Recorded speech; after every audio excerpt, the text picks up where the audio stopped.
هەرچەندە وڵاتانی ڕۆژاوە مەترسیان لە پەرەسەندنی هێرشەکانی داعش لە ئەفغانستان هەیە، بەڵام بە گوێرەی زانیاری هەواڵگریەکان خەریکە ڕێکخراوەکە لە عێراق و سووریاش چالاک دەبێتەوە و نزیکەی 10,000 چەکداری لە ناوچە جیاجیەکانی ئەو دوو وڵاتەدا ماون و بە دووری نازانن لە داهاتوودا جارێکی دیکە چەکدارانی داعش کۆنتڕۆڵی چەند ناوچەیەک بکەنەوە. چاودێرانی ئەمنی عێراقیش باز لەوە دەکەن ڕێکخراوی داعش سوودی زۆری لە کەمپەکانی یاوارە بە تایبەت کەمپی هۆل لە سووریا بینیوە بۆ ڕاکێشانی زیاتری چەکداران بۆ نێو ڕێکخراوەکە و برەودان بە چالاکیەکان.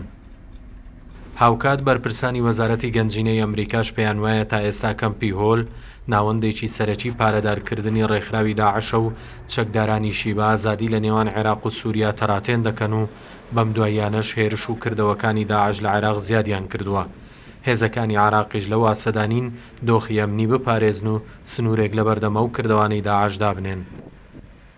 ئەمەش لە کاتێکدا ژمارەیەک لە بەرپرسانی عێراقی باسییان لە دانووسانەکانی ئەم دواییەی نێوان بەغدا و واشنتن کردووە و ئاماژەیان بە چوونە دەرەوەی هێزە شەڕکەرەکانی ئەمریکا کردووە.